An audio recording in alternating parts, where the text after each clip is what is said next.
నమస్తే నేను రోజా welcome to special show. విశ్వనగరంలో విస్తరిస్తున్న హైదరాబాద్లో గన్ కల్చర్ పెరిగిపోతోందా?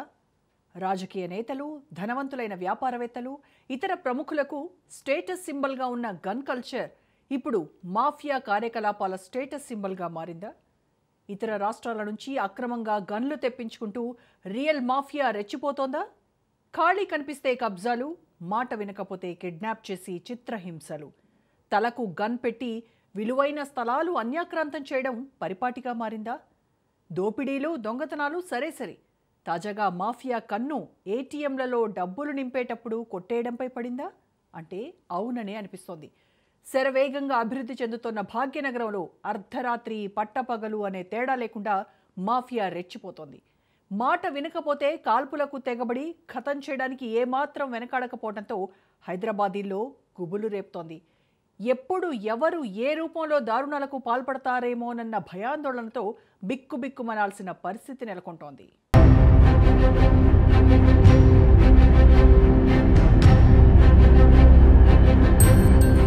హైదరాబాద్లో తుపాకుల సంస్కృతి పెరిగిపోతుంది. ఒకప్పుడు కేవలం బీహార్, ఉత్తరప్రదేశ్ లాంటి రాష్ట్రాల్లోనే ఎక్కువగా కనిపించేది.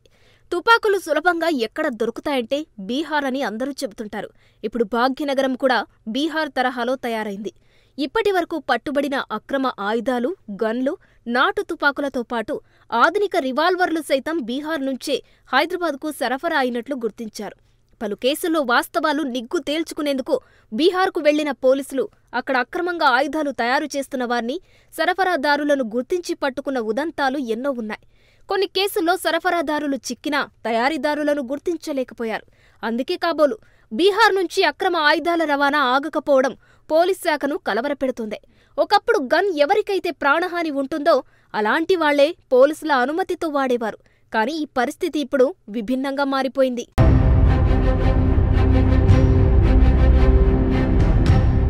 పోలీసులైతే శాంతి భద్రతల పరిరక్షణ కోసం, వీవీఐపీలు, ఇతర ప్రముఖులైతే ఆత్మరక్షణ నిమిత్తం గన్ దగ్గర పెట్టుకునేవారు. క్రమంగా ఇది స్టేటస్ సింబల్గా మారిపోయింది. గన్ ఉంటే సమాజంలో చాలా ధనవంతులుగా ట్రీట్ చేస్తుంటారు. కానీ ఇప్పుడు చాలా మంది అక్రమంగా దొడ్డిదారిలో తెచ్చుకుంటున్న పరిస్థితి కనిపిస్తుంది. ఇతర రాష్ట్రాల నుంచి 30,000 రూపాయల నుంచి లక్షల రూపాయలు చెల్లించి గన్లు తెప్పించుకుంటున్నారు. తెప్పించుకున్న గన్లతో యథేచ్ఛంగా దోపిడీలకు, హత్యలకు పాల్పడి క్రైమ్ రేటును పెంచుతున్నారు. పోలీసుల నిఘాను తప్పించుకొని నేరాలకు పాల్పడి డబ్బులు సంపాదించుకోవడం, లేకపోతే సఫారీ గ్యాంగ్ల మాదిరిగా కాంట్రాక్టు కిల్లర్స్గా పనిచేయడం అలవాటుగా పెట్టుకుంటున్న దాఖలాలు ఎన్నో బయటపడ్డాయి.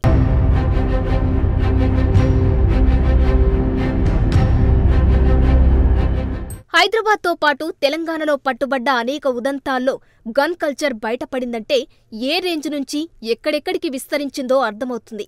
ఇప్పటి వరకు పట్టుబడ్డ అనేక మంది మాఫియా సభ్యుల నుంచి పోలీసులకు అందిన సమాచారం మేరకు బీహార్ నుంచి అక్రమ మార్గాల ద్వారా ముఠా సభ్యులు గన్లు తెప్పించుకుంటున్నట్లు బయటపడింది. అంతేకాదు, తుపాకులు ఏ స్టైల్ కావాలంటే అలాంటి స్టైల్లో తయారు చేయించుకునే ఆఫర్లు కూడా అండర్ వరల్డ్లో అందుబాటులో ఉన్నట్లు వార్తలు కలకలం రేపుతున్నాయి.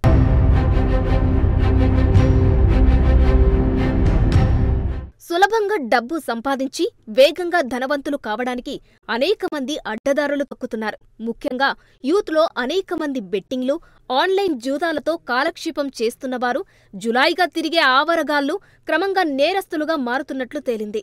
గంజాయి, డ్రగ్స్ సరఫరాతో వేగంగా, సులభంగా డబ్బు సంపాదించే ఆలోచనతో అనేక మంది యూత్ అడ్డదారులు తొక్కుతున్నారు. మద్యం, గంజాయి అలవాట్లతో జల్సాలకు అలవాటు పడిన వారు క్రమంగా అండర్ వరల్డ్ వైపు అడుగులు వేసి బంగారు భవిష్యత్తును చేజేతులారా నాశనం చేసుకుంటున్నారు. బీటెక్, ఎంటెక్ చదివిన సాఫ్ట్వేర్ ఇంజనీర్లే కాదు, యూత్లో అమ్మాయిలు కూడా అక్రమంగా అడ్డదారిలో డబ్బు సంపాదన కోసం అర్రులు చేస్తూ నేరాలకు దిగుతున్నారని పోలీసుల విచారణలో బయటపడింది. గన్ కల్చర్తో పలువురు సులభంగా, వేగంగా డబ్బులు సంపాదించడం గమనించిన జులాయిలు ఆవరగాళ్లల్లో పలువురు గంజాయి స్మగ్లింగ్ లేదా సరఫరా దిశగా అడుగులు వేస్తున్నారు. వీరిలో చోటామోటా నేరాలు చేసిన చరిత్ర ఉన్నవారు జైలుకు వెళ్లొచ్చినా తీరు మార్చుకోకపోగా అక్రమంగా గన్లు సంపాదించి రెచ్చిపోతున్నారు. దోపిడీలకు, దొంగతనాలకు, బెదిరింపులు, ల్యాండ్ సెటిల్మెంట్లకు దిగుతున్నారు. బ్యాంకులకు కన్నం వేయడం, ఏటీఎం చోరీ వంటి దొంగతనాలకు దిగుతున్న క్రిమినల్స్ అడ్డొస్తే చంపడానికి వెనుకాడని ఘటనలు హైదరాబాద్లో చాలా జరిగాయి. విభిన్న రకాల తుపాకుల అక్రమ రవాణాలను పోలీసులు ఆపలేకపోతున్నారు. రోజుకో కొత్త ముఠాలు పుట్టుకొస్తుండడం సవాలుగా మారుతుంది. సిటీలో చాలా ముఠాలకు బీహార్ నుంచి సంబంధాలున్నట్లు బయటపడింది. హైదరాబాద్తో పాటు తెలంగాణ, ఏపీలో పట్టుబడిన కేసుల్లో ఉపయోగించిన తుపాకులన్నీ బీహార్ నుంచి తెప్పించి ఉపయోగించినట్లు అనేక కేసుల్లో బయటపడింది. తాము వీఐపీ కాకపోయినా, ఆ స్థాయి లేకపోయినా ఇతరుల నుంచి ప్రాణరక్షణ ఉందన్న నెపంతో తుపాకీ లైసెన్సు పొందినట్లు నకిలీ పత్రాలు సృష్టించి అక్రమ ఆయుధాలతో రెచ్చిపోతున్నారు. ముఖ్యంగా రియల్ ఎస్టేట్ రంగంలో సెటిల్మెంట్ దందాల్లో బలప్రదర్శన, ఆధిక్యం చాటుకునేందుకు తుపాకులు ప్రదర్శించుకోవడం స్టేటస్ సింబల్గా మారింది. అడ్డదారిలో సంపాదించిన గండ్లతో రియల్ మాఫియా రెచ్చిపోతుంది. హైదరాబాద్ శివారు ప్రాంతాల్లో ఖాళీ స్థలం కనిపిస్తే చాలు కబ్జా చేస్తారు. ఎవరైనా అడ్డు వస్తే కిడ్నాప్ చేసి చిత్రహింసలకు గురిచేస్తారు. వారి కన్ను పడిన భూమిని స్వాధీనం చేసుకోవడానికి ఎంత దుర్మార్గానికైనా తెగిస్తున్నారు. గన్ లైసెన్స్ లేకున్నా అక్రమ ఆయుధాలు చూపిస్తూ, తప్పుడు పత్రాలనే లైసెన్సులుగా చూపిస్తూ రియల్ మాఫియా భూదందాలు, సెటిల్మెంట్లతో రెచ్చిపోతుంది. నేరస్తులుగా మారిన జులాయిలు, క్రిమినల్స్తో పాటు పవిత్రమైన న్యాయవాద వృత్తిలో ఉన్నట్లు చెప్పుకుంటూ దుర్మార్గాలకు దిగుతున్నారు. హైదరాబాద్ చుట్టుపక్కల ప్రాంతాల్లో భూములకు విలువ చాలా ఎక్కువ కావడంతో రియల్టర్లలో కొందరు భూ కబ్జాలకు పాల్పడుతున్నారు. వివాదాస్పద భూములే కాదు, విదేశాల్లో ఉండే ప్రవాసులకు చెందిన స్థలాలపై కన్నేసి కబ్జాలు చేస్తున్నారు. వీరి దురాగతాలు ఏ స్థాయిలో ఉంటాయంటే, కబ్జాలు చేసిన కొన్ని గంటల వ్యవధిలోనే కాంపౌండ్ వాల్స్ కట్టి వాటికి సంబంధించిన నకిలీ పత్రాలు సృష్టిస్తున్నారు. అసలు పత్రాలే నకిలీవన్నట్లుగా పత్రాలు సృష్టించి అధికారులను సైతం తప్పుదోవ పట్టించిన ఘటనలు అనేకం ఉన్నాయి. ఎదురు తిరిగితే ఖేల్ఖతాం చేస్తామని తుపాకులతో బెదిరిస్తూ అంతో ఇంతో తీసుకొని నోరు మూసుకోవలసిన పరిస్థితిని సృష్టిస్తున్నారు.